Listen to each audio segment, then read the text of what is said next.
You had a key part in bringing it to the big screen. How did this all come to be?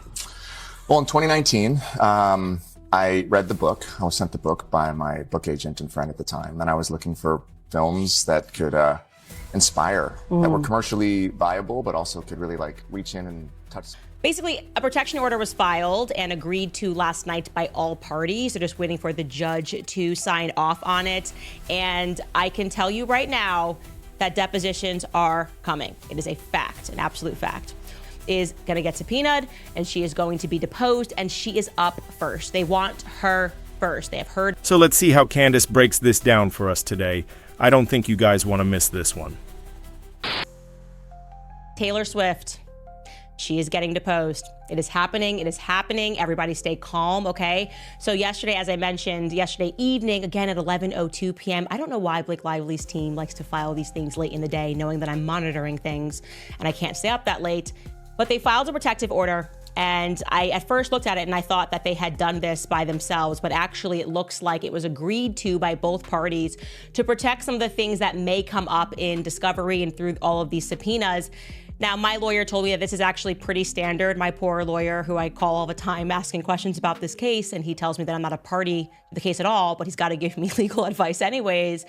This is a pretty standard thing that happens in commercial cases, and it's really just a measure that's used to protect business interests. So I'm giving you guys a really bad analogy here, but let's say I'm in court and I'm fighting with Chase Bank about something, and all of this is obviously public, and we move together for the judge to seal certain aspects because we don't need those things to become public fodder. So maybe it's like my account statements. Like, why does the public need to know if I'm waking up every day and buying Starbucks coffee? Whatever it is, it's just irrelevant to the public.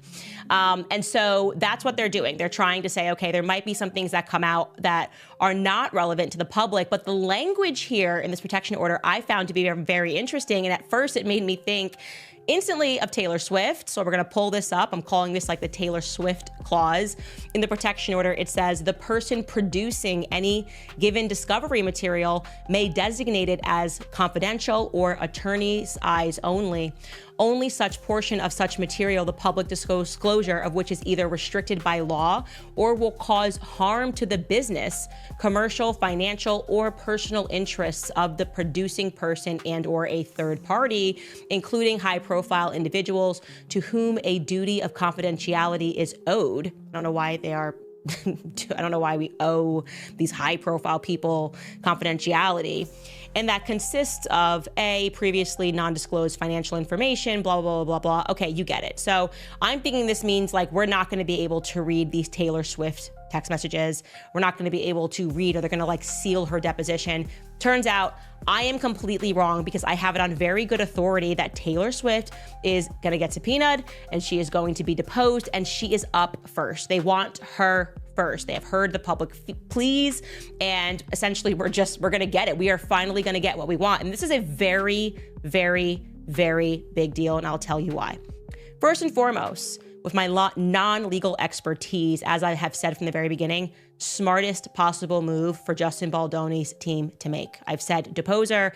I wasn't sure they were going to do it because Brian Friedman was asked about it by Harvey Levin on TMZ, and he said, well, we don't know. We'll see which way this case goes. And I'm going, what do you mean you don't know? That would be like the very first thing I would do. I would depose Taylor Swift against Blake Lively because first and foremost, no matter how you feel about Taylor Swift, you have to recognize and respect the fact that she is a machine, okay? She is an absolute machine. She will do everything to protect her image. In other words, Blake and Ryan will wind up fighting a real dragon, okay? A real dragon that has an army of teenagers that are behind her. And it is my professional opinion that she was very much involved. She was involved in this circumstance, and that currently her team is lying to the public. I kept saying they are clearly lying to the public and trying to signal Justin Baldoni's team, like, look, we have nothing to do with this. We're not friends with her anymore. We don't even like her. We don't even know her. We can't believe she said this. They were running articles. She feels used. She feels abused. They claimed to TMZ in one article that she only met Justin once, and it was briefly, and essentially she was startled because the meeting was supposed to be over at Blake's apartment, and then she arrived and Justin Baldoni was there, and then they painted this narrative like Taylor was just really nice, and because she thought this is Blake's boss and she was being really kind, had a brief discussion and never spoke to him again. And we just know objectively that that is not true, okay? We know objectively that is not true because both Blake Lively and Justin Baldoni, despite this contentious fight, have agreed on the fact that Taylor Swift was involved in this film, okay? They just have agreed on that without knowing that this fight was coming, when everything was all good in the hood and Blake Lively was using her name. So I'm gonna jog your memory just so you understand how many points she's involved in, how many times she could be subject to having to answer questions about maybe giving text messages pertaining to, first and foremost, the casting of young Lily Bloom, otherwise known as the actress Isabella Ferrer. Remember, she said this on the red carpet premiere. Anybody hear that Taylor may have had some influence in getting Yes, the role? she did. Yeah, I know. I don't even know if I'm meant to be saying it, but I'm saying it. Yeah, she was a helpful part of the process of the audition, which I found out later after I got it, and that rocked my world. Yeah. I have no words. And Justin Baldoni confirmed this in an interview. He said that this happened, but listen to his language, okay? Because it sounds like he's maybe seen Taylor Swift more than at that one time at the apartment in which she was, quote unquote, startled and never spoke to him again, according to the PR teams. Take a listen. Well, she told me Taylor Swift helped her get the role, like signed off on her audition. I had brought in, I was casting, and I had actually brought in and showed her casting tape to Blake and Taylor, and they were both like, "Yes, her." And that's a true story. But she just blew me away. She just blew me away in the audition. Okay, so he showed the casting tape. Did all that happen in a couple of minutes? Or are we supposed to believe that happened in a couple of minutes at the apartment when she apparently just said, "Hi, bye, nice to meet you, boss"? He then said, "Oh, let me show you the casting tapes for Lily Bloom." More going on there, okay? They're lying to the public. And again, this is because Tree is trying to protect her client. The right thing to do, by the way. That is the job of a PR person, which is try to signal to the public that she wants nothing to do with it so that she doesn't have to get pulled into this. Now, we should also be reminded that Taylor Swift also allegedly got the lead composer on the film, Brian Tyler, fired, and the guy under him, allegedly for personal reasons. We were told by this anonymous Reddit post, which came out way before any of this broke in the public, and no one believed the person at the time. And yet everything this person has said has now fact-checked true. So they were alleging that Taylor Swift came in there and was like, if you want to use my song, My Tears Ricochet, which they did, again, showing that she was very involved in this film, then you can't have these guys as the composers. And we saw that whereas Brian Taylor is friends with Justin Baldoni, and he's worked with him in the past, and that he had written a score for this movie, for whatever reason, his music was not used. So where there is smoke, there is fire. And they have not explicitly denied that, despite the fact that all of the podcasters and TikTokers are speaking about that. There has not been this denial from Taylor Swift's camp. Then there's this, okay? We went over how odd the It Ends With Us credits were. Sexually harassed, and now we're just mocking him everywhere, mocking Justin Baldoni everywhere. But she thanks Taylor Swift, so bingo, obviously she was involved. Now you might say, oh, well, it's because her song was used. Well, we found out from that Reddit post that it was more than that. They had a sit down with Bradley Cooper, which is why he's mentioned in the It Ends With Us credits, because they had this like celebrity screening of Blake Lively's cut, but then the person said it was like her cut was problematic, so they brought in Taylor Swift's videographer or Taylor Swift's music video makers to help with the edit. Well, then I noticed that in the It Ends With Us credits, there is a person named Stefania Dulowski, and I had not scooped this before. So I was looking up everybody on this list like a psycho, and I was like, who's Stefania Dulowski? It turns out that she is an editor, she's a director, and she's a photographer who previously worked with Taylor Swift. Not just Taylor Swift, but also Blake Lively. This is from Stefania Dulowski's website. She has a list of every music video she's worked on, and this is Taylor Swift's song, I Bet You Think About Me. You see it lists Shane Reed and also Blake Lively. This is Blake Lively in her directorial debut. This was back in November of 2021. So she directed Taylor Swift's video, and the person that did the edits was this Stefania, and they clearly brought on Stefania, Taylor Swift's team, to come in and get involved in this movie. Okay, so you don't get to now go, oh, I had nothing, I just one little run-in here with Justin Baldoni. I have nothing else to do with anything, okay? Then you have the fact that Blake Lively herself admitted during an August 2024 panel, they're doing all of these promos, they're on the promotional tour, and they did this stop, I guess, really to appeal to influencers and speak about the movie. And she just flat out spells out the fact that Taylor Swift was involved every step of the way with this film. Take a listen. Was it exciting? Did you have to make some calls? There were a lot of calls made for a lot of songs in this movie. Honestly, like this movie, I think that like when you see it, it feels like a big, beautiful summer movie, but like we didn't have any budget. So there were a lot of favors and a lot of begging and your knees for Taylor? I mean, honestly, she was with me on this experience the whole time, all throughout it. So like she really lived this with me. Yeah, she was, you know, she's a person who shows up for you, and I'm so grateful to have that love and that support. But yeah, there were other people too that I had to call and beg, and people that said no. But I don't know what that means. So if somebody has a dictionary, I would love to find the definition of that. It's so confusing to me. It's really interesting when you consider really the thrust of this lawsuit, and you can only imagine the things that she's allowed to say. If Justin had ever said that, if he was like, I don't take no for an answer, can somebody show me what it looks like in a dictionary? I don't listen when I'm told no. They would have made a big stink about it, particularly in their filings. But all of that's believable, by the way. So she's just saying right there, Taylor Swift's been involved since the beginning, you know, every step of the way, more than just the song that she gave us. It's believable because, as I pointed out, we have been so focused on that text message about the dragons and Khaleesi because it's wacky and it's weird and it's crazy and it's unstable. But what's also compelling is that the very first time that Ryan Reynolds and Justin Baldoni speak via text message, when they first are introduced to each other, Ryan Reynolds immediately name drops Taylor Swift, okay? She's the only person they're blurring out in this lawsuit. So I'm gonna remind you of this. This is important. He is basically saying how great Blake is. And then he says to Justin Baldoni, some of the greatest creative decisions I've made are in fact Blake. The same goes for Taylor. The acting is a small piece of a pretty astounding patchwork quilt of creativity. So he name drops her right away. And I remind you, she was coming out of that relationship with Joe Alwyn, and she was spending a lot of time with them. At the beginning of her Eras tour, she was being pictured with them. It's what she likes to do when she gets out of relationships. She likes to girl squad, get photographed by paparazzi, and I would just imagine she needed something to play with. And it ends with us, ended up being what she decided to play with.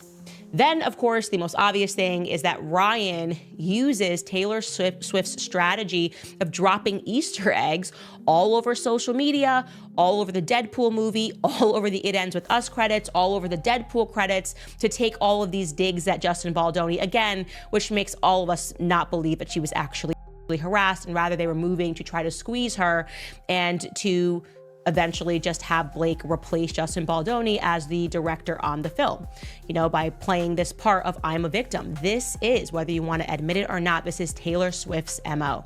So she is screwed.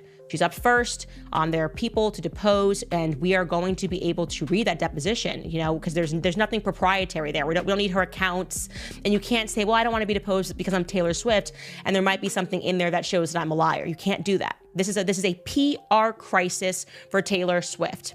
And I'm going to tell you why that interests me, okay? It interests me because this moment is super interesting for the left and the right because, and I was having this call with Taylor Lorenz, formerly of the Washington Post, this morning, and she was asking me specifically about this lawsuit and why is it that it seems that it's bringing together the left and the right. And I sort of said to her, well, actually, at least for me, I have been on this Me Too thing for a very long time because I recognized that it was becoming a business strategy. But I think that something fractured for people that were on the left with the Amber Heard lawsuit, and they didn't forget that. They didn't forget what Amber Heard said to them and then what they watched throughout the hearings, and her kind of just completely forgetting the fact that she had abused Johnny. We got to read her messages, and we kind of up close got to see how the press can just completely take down a man. I'm not saying that everything that Johnny Depp did was great in this relationship. I mean, both of them were admitting to doing drugs on the stand, but it definitely, they just chose the woman in this, and so many details were left out. And I think it was a good moment. I think that fracturing was good because it allowed us to all go, let's pause and actually think and consider that maybe we're not being told the truth, and that maybe sometimes women do lie. And I have known for years, okay? Trust me when I tell you, I know enough people in Hollywood that Taylor Swift is considered a very shrewd businesswoman. She's gotten away with a lot of things because truly, and don't me, Swifties, but it's because of this empire of teenage girls. It's because I have to say, don't me, Swifties, when I share some facts with you. And it's funny because I said to you the timing of this book, I wrote an entire chapter on Taylor Swift's brand of feminism. And I was kind of going back to what was that moment when I was no longer on the Taylor Swift train. And I was like, I can enjoy her music. I can enjoy the artist. And I still, like I said in my Instagram stories today, I'm going to bop to London Boy forever. Like, it's totally fine. I can genuinely appreciate, it brings me back nostalgia, some of the albums. I'm the same age as her. But in 2019, I was like, I'm good off of Taylor Swift because her and I are the same age and we're both involved in business. And when I saw her do that move against Scooter Braun, something in me broke. And so I wanted to kind of jog your memory about that really quickly before we get to Leslie Sloan PR's move, because I'm really interested to hear what Swifties have to say about this with new information and with time and with you guys getting older. I don't know why I'm assuming everybody's a teenager that is a Swiftie, but the point being is that you're kind of growing up and you're starting to see these strategies that can be used. When you revisit that situation and you learn more facts about it, if it at all disturbs you. So again, this book has not been published yet. I'm literally showing you the manuscript from my Microsoft Word document. You can buy the book, and I shouldn't be showing you this because why would I show you this? But I think it's important. So here we go. We can bring this up. I'm going to pull it up here on my laptop, gang. So I write in my book, before unpacking this incredible event, this is between her and Scooter Braun, it's important to at first note that Taylor Swift does not represent a rags to riches Hollywood story. In fact, if Taylor had never become famous, she would have had to settle with just being wealthy. Taylor Swift grew up on an idyllic Christmas tree farm in West Reading, Pennsylvania. Her father, Scott Swift, was a stockbroker for Merrill Lynch, and her mother was a marketing executive for a financial fund. It's important to note that both her parents had careers which would have rendered them financially savvy.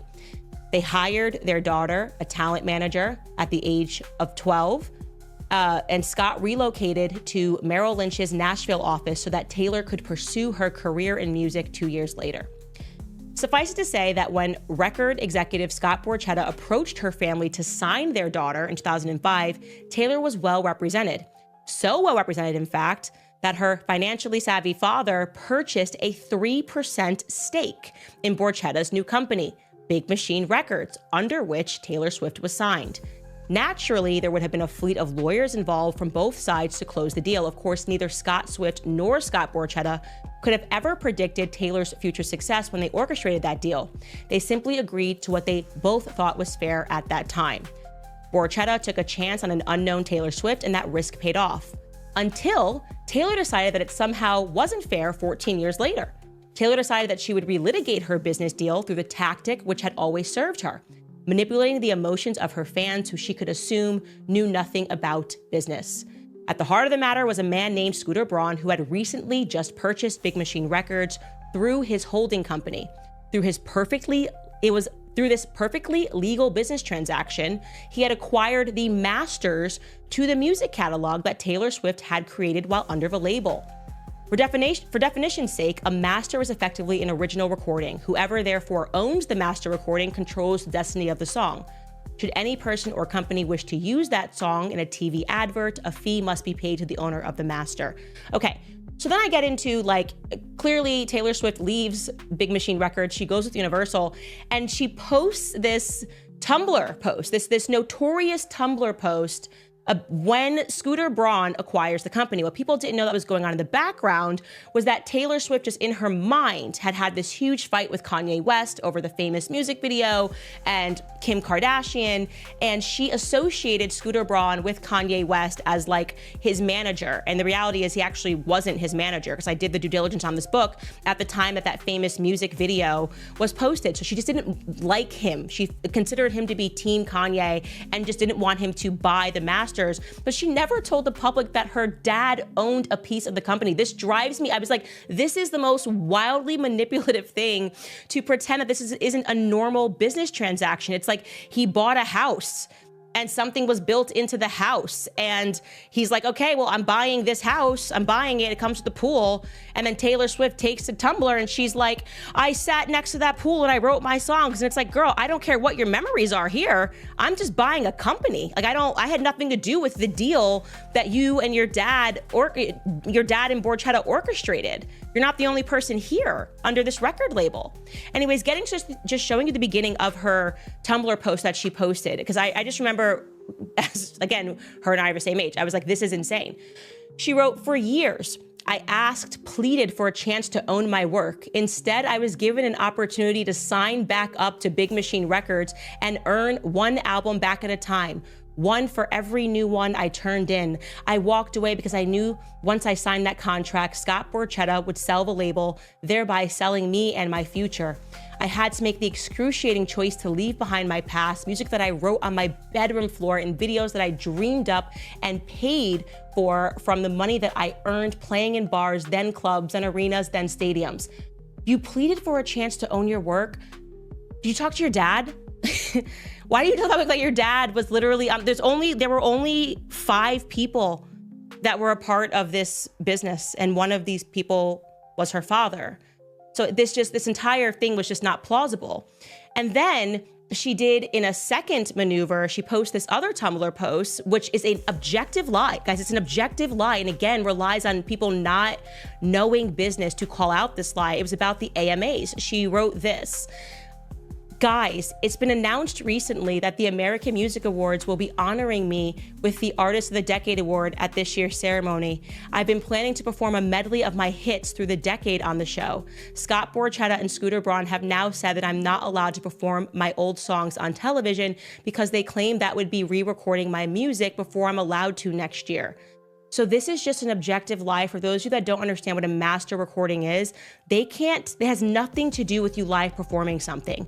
It's literally just what you already recorded and that we own, right? So like it's on the album, and you could say you can't play this exact album, like My Tears Ricochet in the It Ends With Us movie. They could have stopped that, right? The exact copy.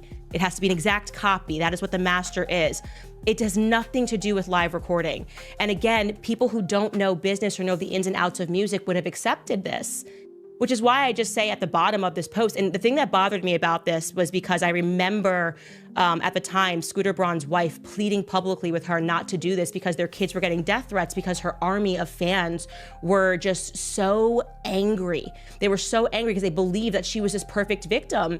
And then the story ends, by the way. First, I said everything about this appeal to her fan base is despicable. Even the title, Don't Know What Else to Do, is absurd. You don't know what else to do? Working it out via normal contract negotiations would be a start. Second, don't try and emotionally manipulate your fan base to ruin people's lives. Words and phrases such as tyrannical, wrong, be a good little girl and shut up. The entire appeal was just like, help me, I don't know what to do, not like I'm a billionaire. Tell me what you think, guys. Do you agree with Candace?